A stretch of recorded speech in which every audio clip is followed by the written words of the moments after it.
All right, so today we're going to be talking about the Northeast Native Americans, otherwise known as the Iroquois. Who were the Iroquois? They were actually the first Native Americans with continued contact with the Europeans. They took up a huge amount of land area up there in the Northeast. We can see they had everything here in pink.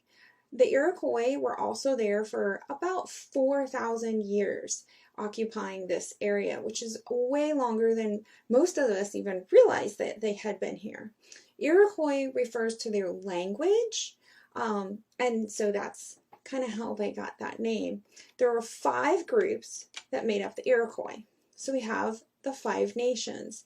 The Iroquois League, or 5 Nations, was a loose alliance of tribes. So think of it more like a confederacy, where they would all come together and agree on things, but they would still act separately as they kind of needed or wished. The 5 tribes are the Mohawk, the Oneida, the Onondaga, the Cayuga, and the Seneca. And this was about 1650 here. Now, there wasn't always just 5 tribes. 5 actually became 6. And you can see this little circle spot called the Tuscarora. They were added in 1722 to the Iroquois Nation. After that, they actually became known as the 6 Nations. The 6 Nations actually fought during the French and Indian War. They would fight French and British settlers.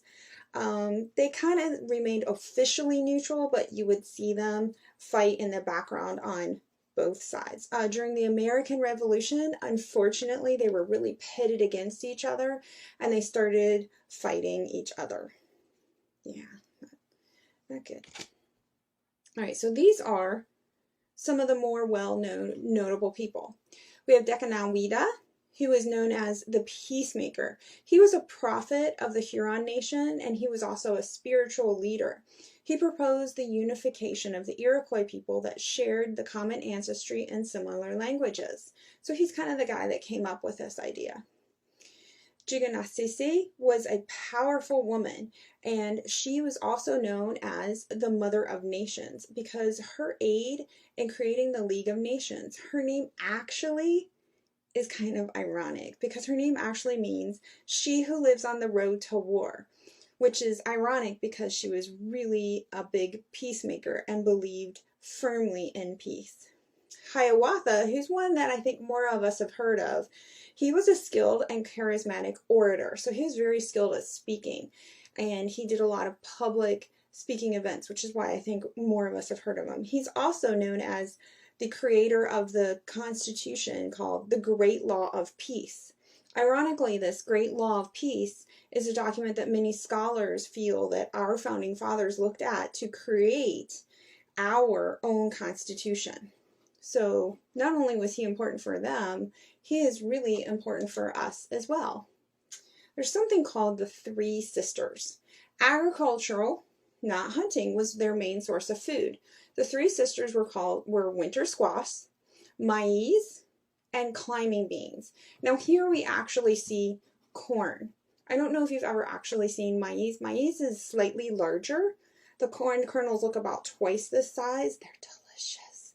And they would frequently eat these all together. This actually provides a really balanced diet. So in times of low protein, they could live off of this, and the beans served as their protein. The jobs in general were determined by gender. So women controlled the harvesting and food, which also means women owned the fields. Men were generally in charge of hunting and war parties. Now, this distribution caused something kind of interesting to happen in their society. So in the Iroquois government, you had these things called clans, and members of a clan were all considered a family. So clans were matriarchal, so the women were actually the head of these clans, and family names would pass down from mother to child instead of father to child. It followed the mother. So if you were in a clan, it didn't matter what nation you were in, you were still considered related. So if you belonged to the Wolf tribe in the Seneca or the Wolf tribe in the Onondaga, you were still considered Wolf tribe, and so you were related. It's a little confusing. That's just how it worked. The chiefs were chosen by the clan mothers. So it was really, again, the women who owned the fields. They were in charge of the clans, and they were the ones who said who the chiefs would be. They could not have someone be a chief, or they could have someone be a chief. So they would decide once the old chief would pass. The chiefs would represent their tribe on the Grand Council, which would make the decisions for the whole Iroquois nation. Now, again, if they didn't have the support of the clans behind them, they really couldn't make those decisions. It's kind of like now. They couldn't be voted out, but the women would be very upset.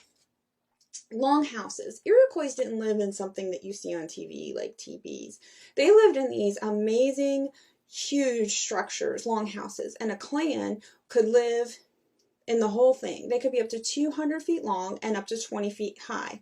So we see a picture on the inside of one longhouse here. You could have a lot of people living in that one longhouse, 60 or more people. So how would you feel about living in that today? It can be kind of crowded. We have wampum. Wampum are small beads made from shells. Okay, it's used as a form of exchange. So in our minds, we think of it as currency. It's not really currency, but they would trade different items for the wampum. So the colors that you see here were traditional wampum that were used by the Iroquois nation. Up here in the top left is a beautiful picture of a wampum belt. Then we have the individual beads and a picture of the seashells. Now, the colonists adopted the wampum because otherwise the Indians really didn't want to trade with them. Unfortunately for the Indians, back in Europe, they were able to make this wampum using their factories really quickly and really skilled, really pretty. And so it basically inflated the wampum, and people got rid of it as a form of currency or form of trade after that because it didn't work out too well. Now, Iroquois baskets. Iroquois baskets date back centuries. The art form actually nearly died out. The art form nearly died out because the secret of basket making was passed from mother to daughter, mother to daughter, mother to daughter.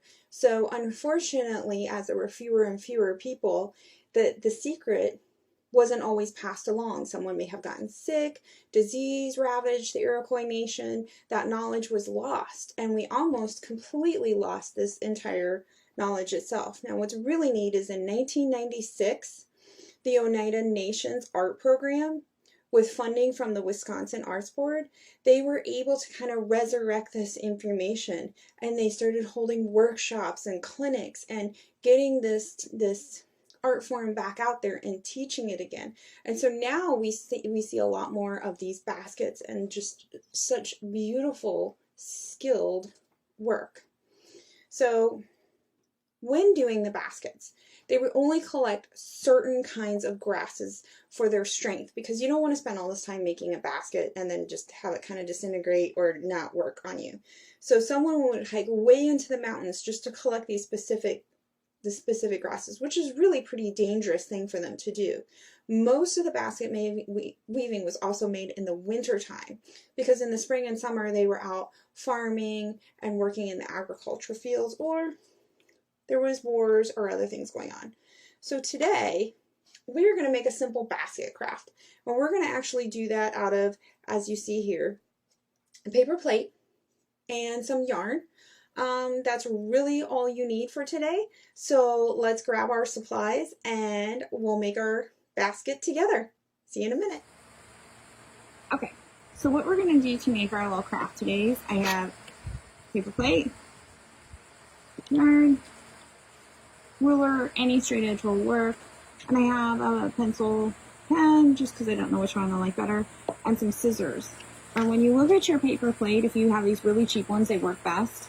You're going to see the little inside circle, and we're going to make really thin little triangles, and we're going to kind of notch them out. You can just eyeball the triangles, or you can draw them in and cut them out if that's what you want.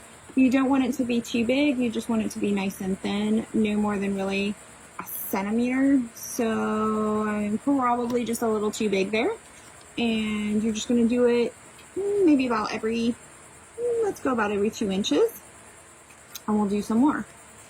All right, So I have them all drawn, and now I'm just going to take my scissors and I'm going to cut those little matches out.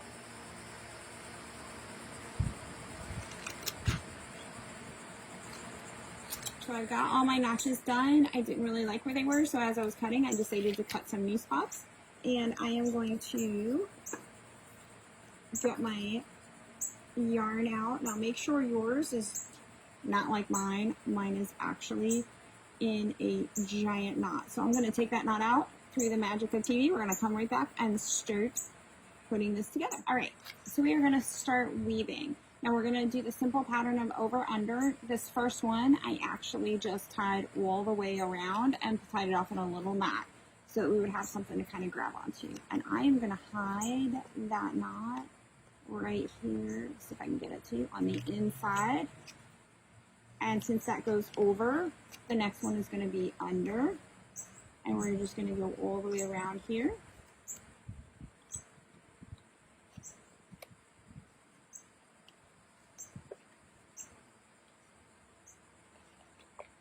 Okay, now in order to start getting this like a bowl, what you're going to want to do is kind of fold these up just a little. It's going to help you, and you're going to pull them tight, but not too tight because you don't want it to make your bowl a crazy shape, but that definitely helps. And I'm just going to keep doing this over-under pattern, so go behind, over, and you want to make sure you push it down.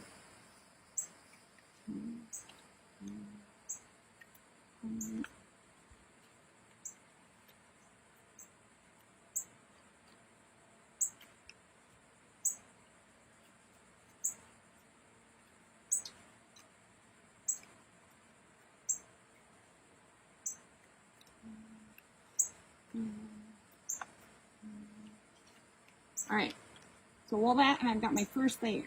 So we're just going to keep going. You may want to put on some music. You may want to watch your TV show while you're doing this, and we're just going to keep weaving. So I've gone up about as high as I can, and I'm on the last little bit. So what I'm going to do is I'm going to tie this off, just the same way I started. I'm actually going to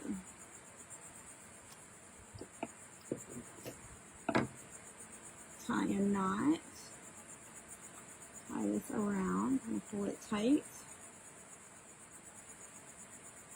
and tie it in a knot here.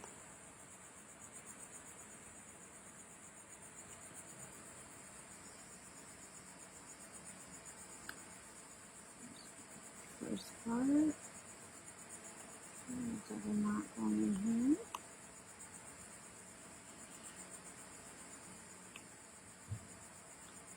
Clip off that extra. All right, and so we have our cute little bowl to hold our things.